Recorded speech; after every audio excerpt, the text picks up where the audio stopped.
मी क्रिकेटचा देव बनू शकलो, तो चुकला नाही म्हणून मी भारत रत्न बनवू शकलो. मी जर मोबाईल उघडून बघत बसलो असतो कधीच भारत रत्न बनवू शकलो नसतो, कधीच. मी जर सकाळी उठून काय आलंय छापून, अजिबात नाही, विषयच नाही, गरजच नाही मला त्याची. आमचं बघा ना, सकाळी उठलं की पहिलं मोबाईल, कुणी कुणी काय काय पाठवलंय, मग ते गुड मॉर्निंग, गुलाबाची फुलं, त्याला काम नाही, टाइम नाही, तुम्हाला काय उद्योग नाही काय. पण मला हे कळत नाही, उठल्यावरती हातात घ्यायची गरज काय. तुम्ही कोण सीएम आहे का डीसीएम आहे? नाही बघितलं पाहिजे रात्री महाराष्ट्रात काय झालं, सोड ना. सगळ्यात महत्वाची गोष्ट, कुठलाही मोठा माणूस जो घडलाय तो अशा गोष्टींना थाराच देत नाही. सकाळी उठल्यापासून त्याच्या ध्येयाच्या दृष्टीनं गरजेत असणाऱ्या गोष्टी तो पहिल्यांदा करतो आणि सगळं आटोपल्यावर मग निवांत 11-12 वाजता हातात मोबाईल घेतो, तोपर्यंत नाही. सगळ्यात महत्वाची गोष्ट आहे. आमची अडचण काय झाली मी वारंवार सांगतो, हा मोबाईल आमच्या आयुष्यात डेव्हिल म्हणून आलाय, सैतान आहे तो आमच्यासाठी. कदाचित तुम्हाला ते आता कळणार नाही, पण आणखी 5 ते 10 वर्षांनी अनेक ठिकाणी मोबाईल डिटॉक्स सेंटर उभारावी लागणार आहेत. मोबाईल डिटॉक्स सेंटर म्हणजे अशी जागा जिथं मोबाईलला रेंज येत नाही. कारण काही काळानंतर माणसं जिथं मोबाईलला रेंज नाही अशी जागा शोधत फिरतील. आता जिथं रेंज आहे ती शोधत फिरतात. 5 ते 10 वर्षात अशी जागा जिथं रेंज नसेल तिथं ती जाऊन बसतील. ती म्हणतील नाही, तासभर शांत बसायचंय, जिथं कोणाचा फोन येणार नाही. आयुष्यात अत्यंत अडथळा बनलेला ही आहे. सगळ्यात महत्वाची गोष्ट सांगतो तुम्हाला, सगळ्यात ध्येय पोचू शकत नाही ते विचलितच करून टाकतंय तुम्हाला सगळं. तुम्ही रात्री 10 मिनिटं झोपायच्या आधी जरा बघू म्हणून रील्स बघायला सुरुवात केली, पहाटेचे 3 कधी वाजतात तुम्हाला कळत नाही, कळतच नाही तुम्हाला. आयुष्यातला केवढा मौल्यवान काळ तुम्ही वाया घालवताय, केवढा मौल्यवान. झोपेचं तर खोबरं करताय, प्रकृतीचे हाल करताच आहे, मिळवता काय याच्यातलं तुम्ही. त्याच्यापेक्षा पुढच्या नव्या पिढीचा अडचण सांगतो.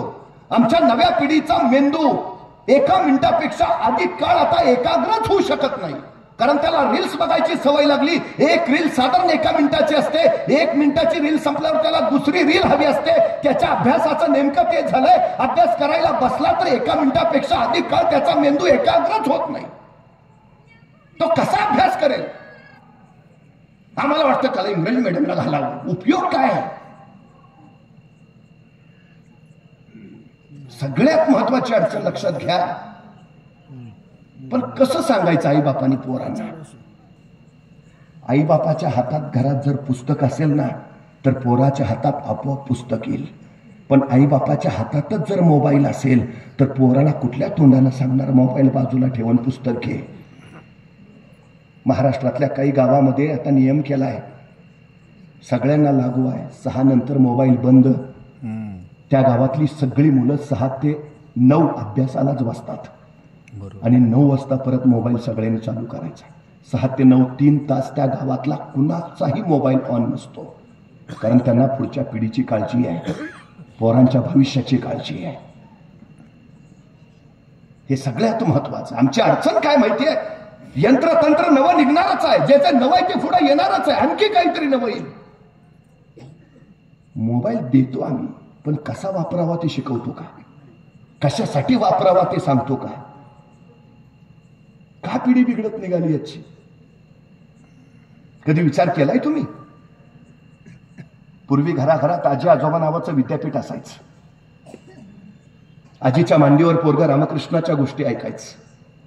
आजोबा कधी कधी खांद्यावर उचलायचे आणि गावातनं फेरफटका मारायचे. आजोबा त्याला सामाजिक नीती नियमांचे संकेत शिकवायचे, प्रथा परंपरा सगळं करायचं त्याला. आता आजी आजोबा नावाचं विद्यापीठ हद्दपार झालंय.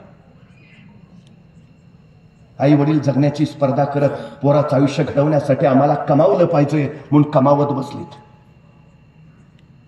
काय करायचं पोरानं? त्यांना संस्कार कोण देणार? हातातले मोबाईल. पाहिलेत कधी मोबाईल काय येतं त्याच्यावर? जे 18 वर्षाच्या आतल्या मुलांनी पाहू नये ते 4 वर्षाच्या पोराला बघायला मिळतं. कशी घडतील पोरा? समाज कसा सुस्थितीत राहील हो? भारताच्या इतिहासात स्त्रियावरच्या अत्याचाराचा सगळ्यात जलद गतीनं फास्ट ट्रॅकवर चाललेला एकमेव खटला म्हणजे महाराजांनी रांजाच्या पाटलाचा केलेला चौरंग. इतका किती वय होतं त्या रांजाच्या पाटलाचा चौरंग महाराजांनी केला? 16 वर्ष होते महाराजांचं वय, फक्त 16 वर्ष. पण स्त्रियांची प्रतिष्ठा, स्त्रियांचा सन्मान हा सगळ्यात मोठा संस्कार महाराजांवर होता, सगळ्यात मोठा. 16व्या वर्ष. आणि परवा ते दिल्लीत बलात्काराचं प्रकरण घडलं, निर्भया प्रकरण. आरोप किती वर्षाचा आहे माहितीये? 16च. का घडलंय? एक 16 वर्षाचे शिवाजी महाराज कुणी बाईवर बदामल केला म्हणून त्या राजाच्या पाटलाचा चौरंग करतात आणि त्याच वयाचा दुसरा पोरगा पुन्हा एका स्त्रीची आबरू लुटतो. ही तीच माती आहे, तीच भूमी आहे, हा तोच देश आहे. अहो काल त्या काल स्वारगेट ते पोर ताई म्हणून त्या पोरीवर बलात्कार केला. नाट्याची चाड जरी आहे. हे कुणी संस्कार करायचे?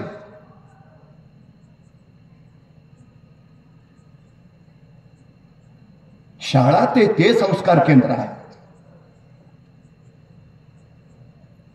मुलं घडतील ते द्या, सगळं नवं तंत्रज्ञान त्यांच्या हातात द्या, पण का कशासाठी वापरायचं ते आधी शिकवा त्यांना.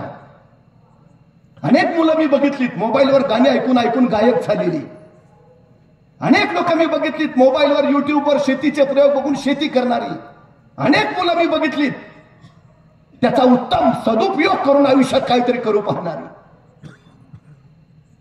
हे उत्तम ते उत्तम सर्वोत्तम बनवणारा हवंय, आयुष्य वाया घालवणार नको.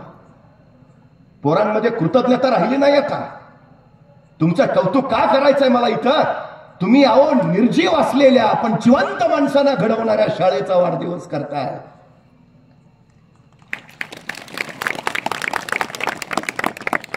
इथं पोरं स्वतःच्या आई बापाला नीट बोलत नाहीत. वाढदिवस करायचं लांब राहू द्या. काय परिस्थिती आहे? ज्या काळात माझ्या महाराष्ट्रातली पोरं शिकली नव्हती, ज्या काळात माझ्या महाराष्ट्रात शाळा नव्हत्या, त्या काळात माझ्या महाराष्ट्रात एकही वृद्धाश्रम नव्हता, एकही. पण माझ्या महाराष्ट्रात शाळा निघाल्या, माझ्या महाराष्ट्रातली पोरं शिकली आणि तालुक्याला वृद्धाश्रमांची निर्मिती झाली आहे. जा एखाद्या वृद्धाश्रमात अनेक म्हातारी जोडपी खितपत पडली दिसतील.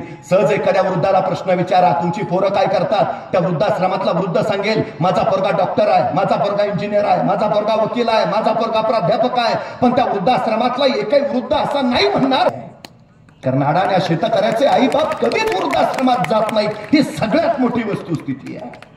मग कुठले संस्कार शिकवतो आम्ही? मग अडाणी राहिलेलं बरं ना? काळ्या आईची सेवा करणारा शेतकरी आईला सुद्धा त्याच सन्मानानं वागवतो. हा एका शिकलेल्यानं आपल्या आईला वृद्धाश्रमात ठेवलं आणि त्या आईला असं वाटलं की आता आपण काय फार काळ जगत नाही, आपला अंतकाळ जवळ आलाय. मग त्या दिवशी तिनं आपल्या पोराला बोलावून धाडलं, बाबा ये, मरण्याआधी एकदा तुला डोळे भरून बघावं वाटतंय. पोरगा गेला भेटायला वृद्धाश्रमात. आई जवळ बसला, आईचा हातात हात घेतला. म्हटलं आई का असं बोलते? नाही रे बाळा, आता संपलं, अंतकाळ जवळ आला, आता जायची वेळ झाली. तसा पोराने हात परत हातात घेतला. म्हटलं आई काय शेवटची इच्छा असेल तर सांग. आई म्हटली तशी काय नाही रे, फक्त एक इच्छा आहे. मी काय? ह्या वृद्धाश्रमांच्या खिडक्यांना तेवढ्या जाळ्या लावून घे. तो म्हणला का ग? खूप मच्छर येतात रे, रात्रभर त्रास देतात. तसा पोरगा म्हटला आई मग हे तू आत्ता सांगते, अंतकाळ जवळ आल्यावर? अगं आधी नाही का सांगायचं? आई म्हणली माझ्यासाठी नाही रे सांगत, तुझी पोरं ज्यावेळी तुला ह्या वृद्धाश्रमात ठेवतील त्यावेळी तुला मच्छर चावून म्हणून सांगते. अनुकरण प्रिय असते हो आमची पिढी. त्या आईला स्वतःची नाही पोराची काळजी, तुला चावू नयेत बाबा. कुठल्या दिशेला निघाले संस्कारांचे? कुठल्या दिशेला? उद्याच्या मुलांवर हे संस्कार हो, हे संस्कार आहेत. मध्यंतरी कोरोना सारखा एक झटका बसला आणि सगळ्यांना माई पंढरीची आठवण आली. तेव्हा कळलं आईचं महत्व, माई पंढरीचं महत्व. असा झटकाच का बसायला हवा हो? हे सगळं कळायला. आपुलकीची, मायेची, स्नेहाची जाणीव आमच्या उरात का नाही? तो मायेचा झरा कुठं आटून गेलाय आता? कृतज्ञता नावाचा शब्दच नाही. ज्याच्याकडे संवेदनशीलता असते ना, त्याच्या ठाई कृतज्ञता असते. दुर्दैवानं आता ती संवेदनशीलता समाजात राहिली नाही. रस्त्यावर अपघात झाल्यावर अपघातग्रस्ताला मदत करायचं सोडून त्या अपघाताचे आपल्या मोबाईलवर फोटो काढून ग्रुपवर पाठवण्यात आम्हाला इंटरेस्ट जास्त आहे.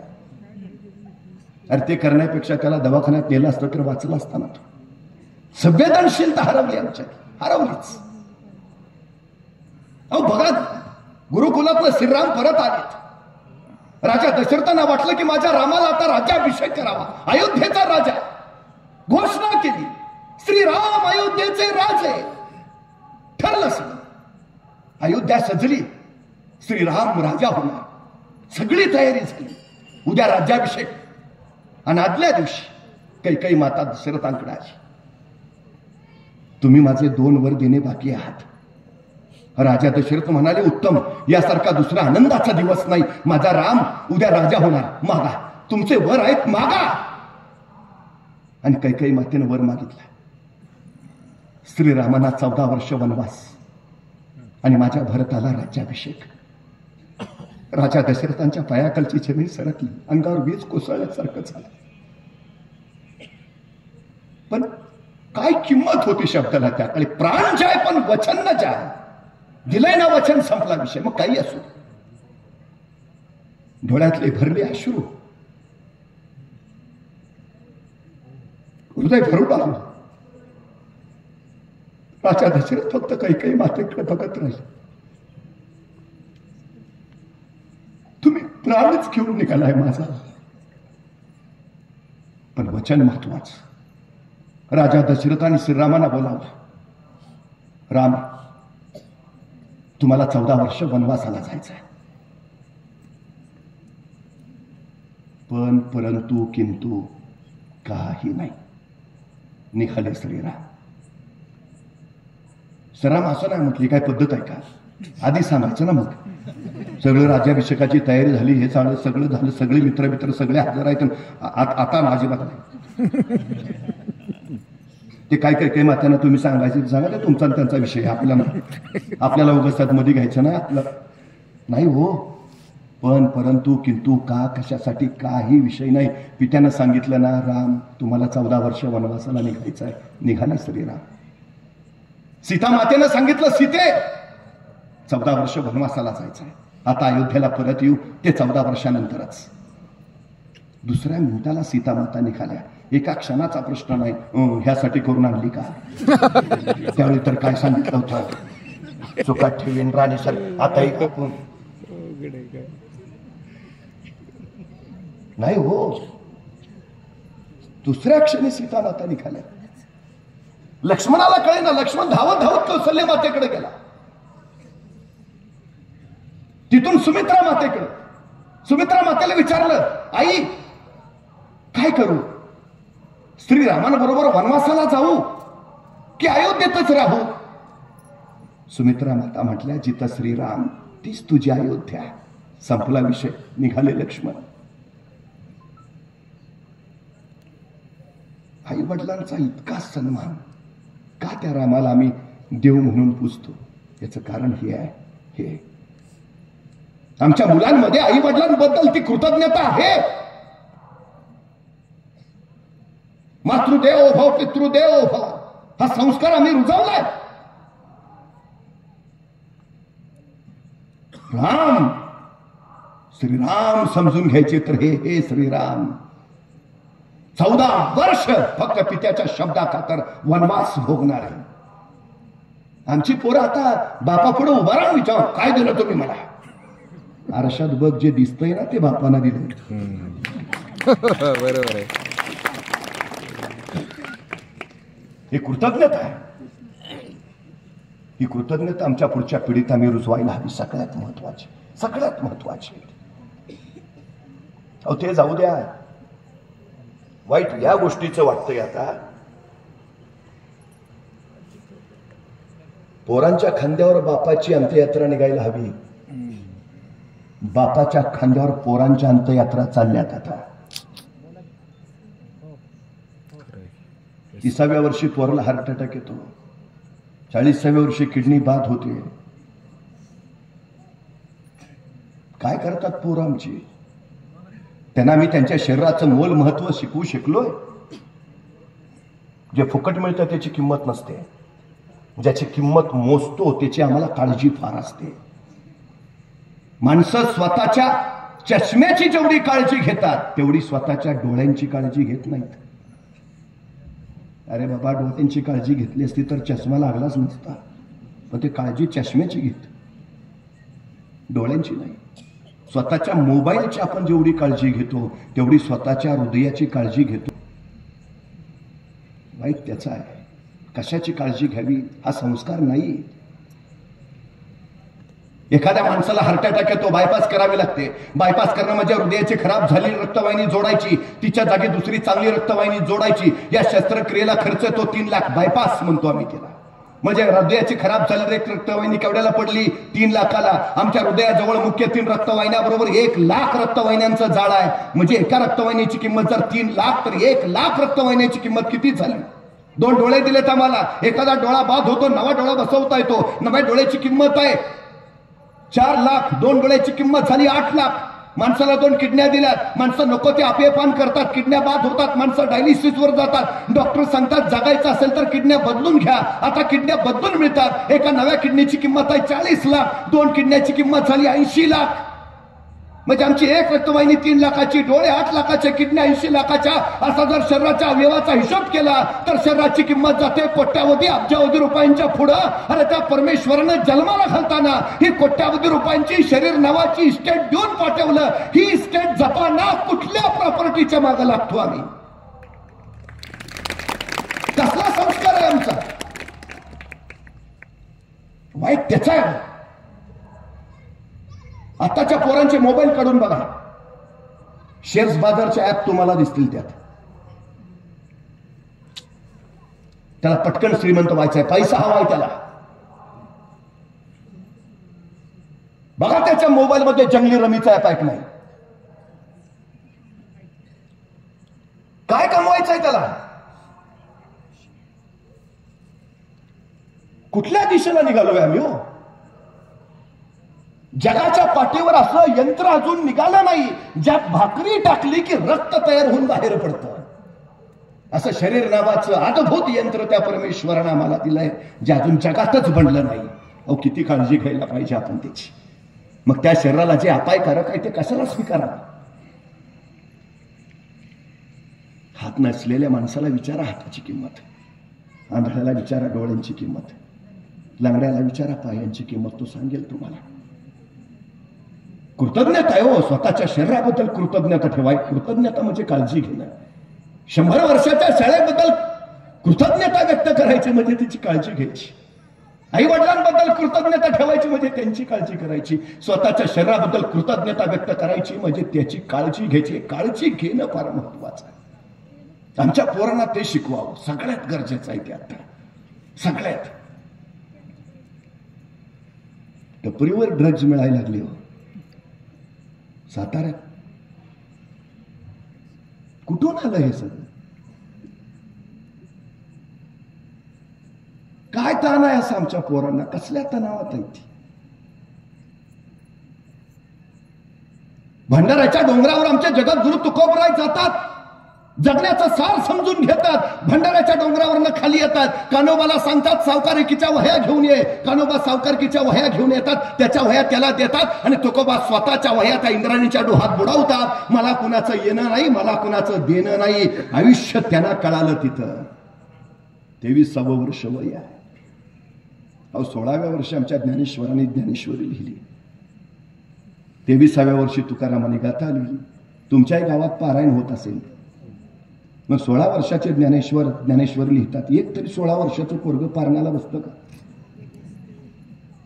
मग 16 वर्षाच्या ज्ञानेश्वरांनी ज्ञानेश्वरी काय 80 वर्षाच्या माणसासाठी लिहिली? आणि ती 16च वर्षाच्या माणसासाठी लिहिली. 23 वर्षाच्या जगद्गुरु तुकोबरांनी गाथा कुणासाठी लिहिली? 70 पार केलेल्यांसाठी नाही हो. 23 वर्षाच्या पोरांसाठी आयुष्याला सुरुवात करता येते, मार्गदर्शन हवं, संस्कार हवे, ते दिलेत ना गाते, ते त्याच वयात वाचायला हवे. 60-70 वाचून काय उपयोग? ज्ञानेश्वरी जीवन संजीवनी.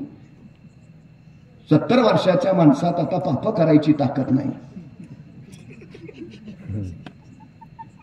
काय पुण्य करणार आहे? पण तिन्ही वाचन हे संस्कार तिथं मिळतात. प्रश्न पडतो मग, माऊली ज्ञानेश्वर लोकमानसांच्या हितासाठी ते ज्ञानसंपन्न व्हावे, शहाणे व्हावे म्हणून धडपडत होते. पण संन्यासाची पोरं म्हणून त्यांना हिणवलं जायचं. कुणी दगड फेकायचं, कुणी शिव्या द्यायचं, कुणी शेण चिखल सहन करत होते. सगळं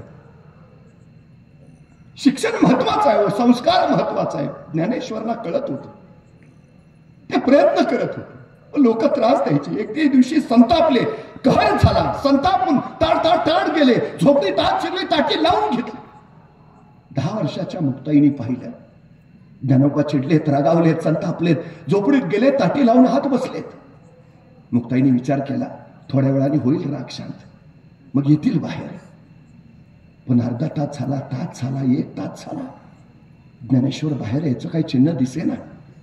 मग 1.5 तासानंतर 10 वर्षाची चिमुकली मुक्ताई त्या झोपडीच्या टाकीसमोर जाऊन उभा राहिली.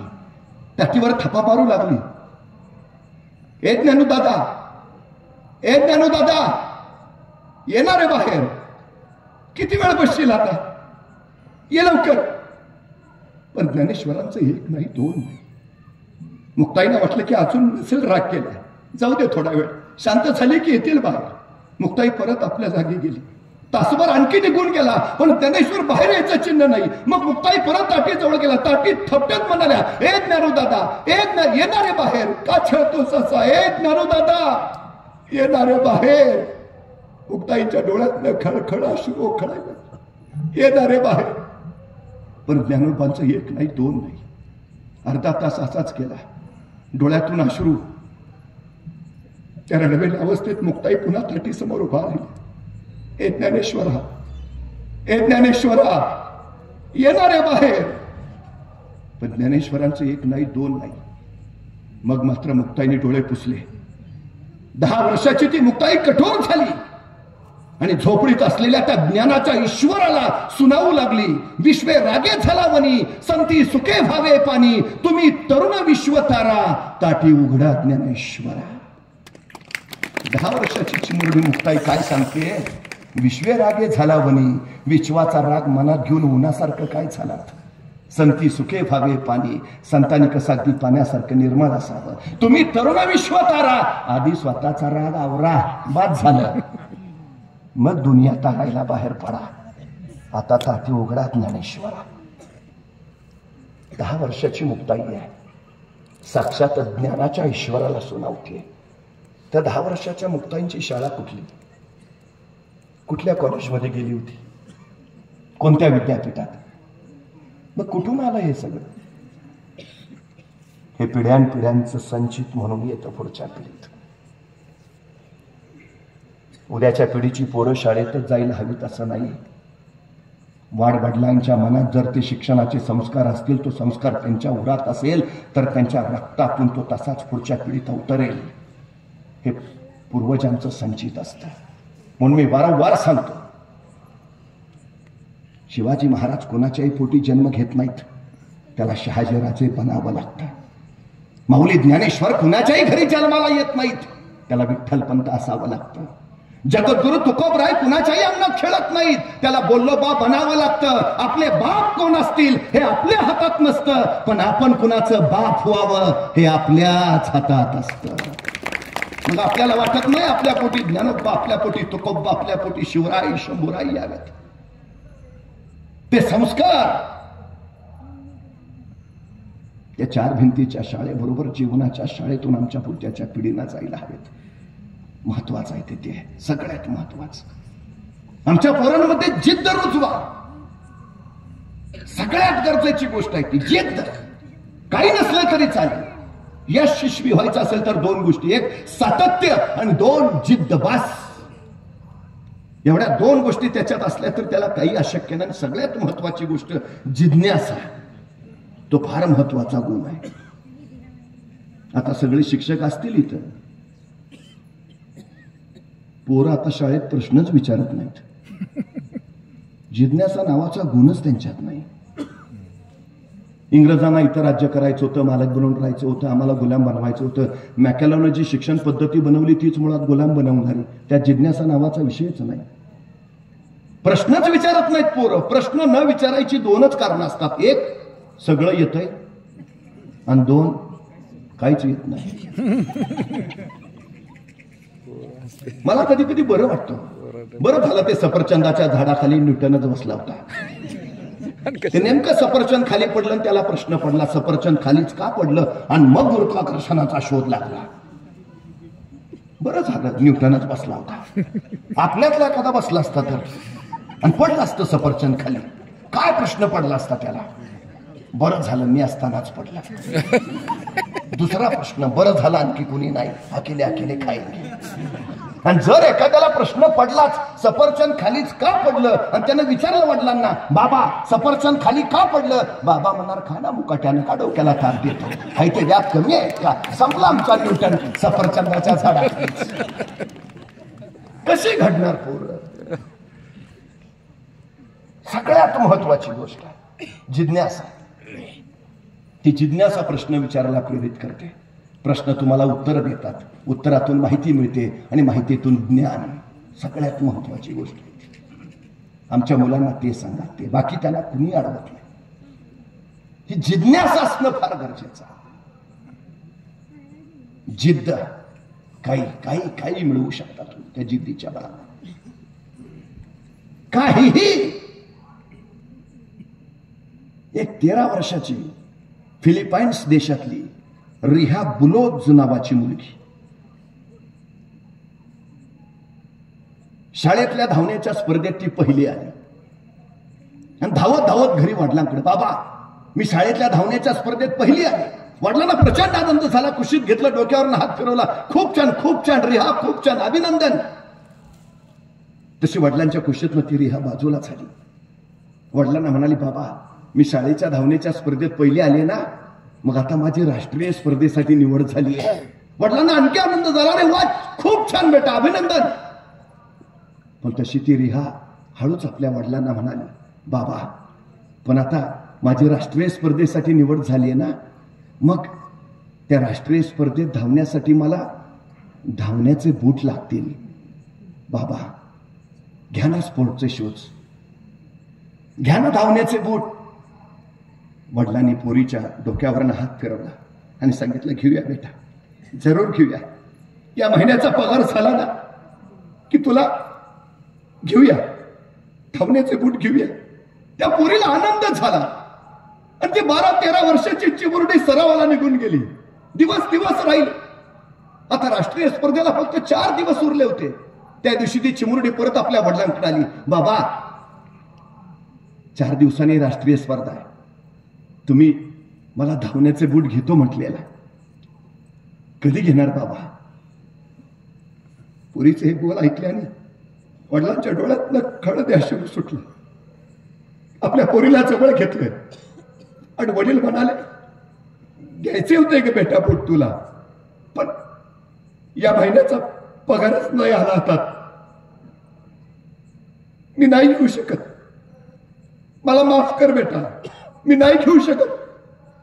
वडिलांच्या डोळ्यातले अश्रू पुसले, तर स्वतःचे भरले डोळे पुसत ती पोरगी सरदिशी तिथून बाजूला झाली. त्या चौथीतल्या पोरीला म्हणता आलं असतं, मला बूट नाहीत ना, मी आता स्पर्धेत भाग नाही घेणार, मला बूट नाहीत ना, मी पळणारच नाही. पण हा नकारात्मक विचार नाही केला तिने. अनवाणी पायाने पळू या विचाराने ती स्पर्धेला उतरली. राष्ट्रीय स्पर्धा आहे, देशोदेशीचे राजांचे सगळे स्पर्धक स्पोर्टचे कपडे घातलेले, स्पोर्टचे शूज घातलेले, आणि त्यांच्या रांगेत ही अनवाणी पायाची चिमुरडी रिहा बुलोज रांगेने उभा राहिले सगळे. आणि अचानक या चिमुरडीचं लक्ष आपल्या रांगेत उभा असणाऱ्या स्पर्धकांकडे गेलं. प्रत्येकाच्या पायात धावण्याचे बूट होते. क्षणभर तिला काय म्हटलं कुणास ठाऊक, ती सरदेशी बाजूला झाली आणि स्वतःच्या पायावर जखमेवर बांधायच्या पट्ट्या तिनं बुटासारख्या बांधल्या आणि त्याच्यावर लिहिलं NIKE. जणू नायकेचेच बूट तिनं घातले आणि जखमेच्या पट्ट्याचे बूट करून ती त्या स्पर्धेत पळायला उभा राहिली. स्पर्धा सुरू झाली आणि ती बेभान पळत सुटली. तिला फक्त तिचं ध्येय दिसत होतं, जिंकायचंय जिंकायचंय. वाऱ्यासारखी धावत होती, पायाला खडे टोचत होते, ठेच काढत होते, पाय रक्ताळला होता, पण तरी पळत होती बेभान. 100 मीटर, 400 मीटर, 1500 मीटर या तिन्ही धावण्याच्या स्पर्धा तिने जिंकल्या. 3 सुवर्ण पदक कमावली. ती चिमुरडी रिहा सांगते, परफॉर्मन्स बुटात नसतो, परफॉर्मन्स डोक्यात असतो. तुमच्या पायातले बूट तुम्हाला वेग देत नाहीत, तुमच्या डोक्यातली जिद्द तुमच्या पायात वेग आणते. उरात फक्त जिद्द ठेवा. करायचंय करायचंय करायचंय, संपला विषय. करत राहा, सातत्यानं फक्त पाठलाग करत राहा. या जगात तुम्हाला कुणीही रोखू शकणार नाही, हे सगळ्यात महत्वाचं आहे. आमच्या पोरांच्या उरात फक्त हा जिद्दीचा संस्कार उजवा, त्याला ध्येय तर त्यात सगळ्यात महत्वाची गोष्ट आहे ती. त्या ध्येयाच्या दिशेनं त्यांना दौडू द्या. आशीर्वाद द्यायला ही 100 वर्षाची शाळा नावाची आजी त्याच्या यशाकडे डोळे लावून बसेल. सांगत राहील, या घरट्यातून पिलू उडावे, दिव्य घेऊन ही शक्ती, आकांक्षांचे पंख साधे आणि उंबरठ्यावर भक्ती. ती भक्ती फक्त या शाळेला, त्या शाळेचा तो सगळ्यात मोठा आशीर्वाद असेल. अनेकांच्या मनात काही गोंधळ आहे, काळ बदलतो आहे, बदलत्या काळानुसार आपलंही पोरग इंग्रजी शाळेत घालायला पाहिजे. मी आपल्याला अत्यंत स्पष्टपणे सांगतो, मी स्वतः जिल्हा परिषदेच्या शाळा नंबर 1 मध्ये शिकलो. मला माझ्या आयुष्यात काही अडचण आली नाही. मी MSc फिजिक्स विद्यापीठात शिकलो, प्राध्यापक झालो, नोकरी केली, अस्खलित इंग्रजीत. मला काहीच नाही. काय अडचण काय आपल्याला? गावात ही आई नावाची शाळा असताना मावशीच्या कडेवर पोरग तिकडे नेऊन द्यायचं कशाला? बरोबर आहे. आणि तुमच्या माहितीसाठी सांगतो, तुम्ही गुणवत्ता याद्या काढून बघा. मराठी माध्यमात शिकलेली पोरच गुणवत्ता यादीत आलेली तुम्हाला दिसतील. आणि शास्त्रज्ञ असं म्हणतात की किमान वयाच्या 14व्या वर्षापर्यंत आपल्या मुलाला आपल्या मातृभाषेतूनच शिक्षण द्यायला हवं, कारण तोपर्यंत त्याची विचार करायची क्षमता घडत असते. बरोबर. तुम्ही जर त्याच्या आधी त्याला नको तिकडं, तर अडचण होईल. विचार करायचीच जर क्षमता त्याच्यात निर्माण झाली नाही तर तो उद्या घडेल कसा? त्यामुळे सगळ्यात महत्वाची गोष्ट आहे, आपल्या पूर्वजांनी, खापरपंजोबांनी, आजोबांनी इथंच शिक्षण घेतलं असेल, उद्याच्या पिढीनं सुद्धा इथंच शिक्षण घेऊ द्या. जगाच्या स्पर्धेत आपली पोरं कुठंच मागं पडणार नाहीत, हा विश्वास ही शाळा तुम्हाला निश्चित देईल. आपल्या सगळ्यांना या शाळा नावाच्या आईच्या 100व्या वाढदिवसानिमित्त मनपूर्वक शुभेच्छा देतो. थांबतो.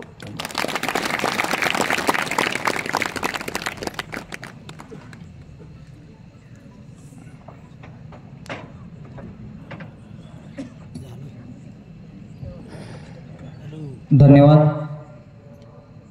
जिल्हा प्राथमिक शाळा कडवे बुद्रुक शताब्दी महोत्सवानिमित्त आज या ठिकाणी निमंत्रित प्रमुख वक्ते आपल्या सर्वांना जे लाभले होते ते आदरणीय श्री प्राध्यापक नितीनजी बानगुडे पाटील यांचं या ठिकाणी समस्त ग्रामस्थ, आजी माजी विद्यार्थी, जिल्हा परिषद शाळा कडवे बुद्रुक यांचे मार्फत या ठिकाणी शाब्दिक असं हार्दिक आभार. सर्वांनी एकदा टाळ्या वाजवून त्यांचा आभार व्यक्त करायचा आहे.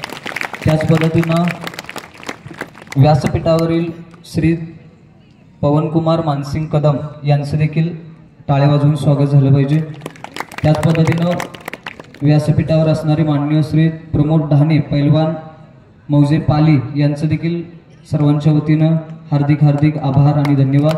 त्याच पद्धतीनं व्यासपीठावर आपल्या गावचे प्रमुख नागरिक सरपंच माननीय श्री निलेशजी अनिल कदम यांचंही या ठिकाणी खूप खूप आभार आणि धन्यवाद. तसेच माननीय श्री गणपत कदम गुरुजी यांचंही आभार. माननीय श्री तात्याबा कदम यांचंही खूप खूप आभार आणि धन्यवाद. तसेच या ठिकाणी व्यासपीठावर मी या ठिकाणी आवर्जून एक सत्कार सर्वांच्या साक्षीने राहिला होता, तो या ठिकाणी संपन्न होईल याची सर्वांनी नोंद घ्यायची आहे. सुंदर अशी या ठिकाणी साऊंड सिस्टीम असेल, मंडप असेल, डेकोरेशन असेल आणि आजच्या कार्यक्रमाचं संपूर्ण सिस्टीमचं काम ज्यांनी खूप गोड असं केलं ते आपल्या गावचे आदरणीय श्री शंकर कदम दादा यांना मी व्यासपीठावरती आमंत्रित करतो. या आपला सन्मान या ठिकाणी होत आहे. खूप गोड आवाज आज या ठिकाणी सरांचा सर्वांच्या हृदयापर्यंत त्यांनी पोहोचवला. व्यासपीठावरती त्यांचा सन्मान होत आहे. आपल्या जिल्हा प्राथमिक शाळा कडवे बुद्रुकचे मुख्याध्यापक आदरणीय श्री बागडे सर हे त्यांचा सन्मान करतील. धन्यवाद दादा. त्याच पद्धतीनं सुंदर अशी या ठिकाणी 2 स्क्रीन त्याच्या माध्यमातून सरांचं थेट प्रक्षेपण आपल्याला दिसलं ते या स्क्रीनचे सर्व आदरणीय सरांना विनंती करतो आपणही समोर यायचं आहे. आपण या ठिकाणी सन्मान होतो. या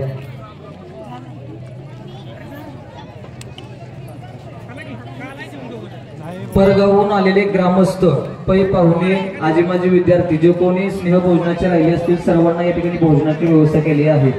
सर्वांनी त्याचा आस्वाद घ्यायचा आहे. पै पाहुणे असतील सर्वांना विनंती. त्याच पद्धतीनं 1 महिन्यापूर्वी हा संकल्प सर्वांच्या समोर ठेवून ज्यांचं सहकार्य या कार्यक्रमासाठी लाभलं अशा सर्व आर्थिक स्वरूपात मदत करणाऱ्या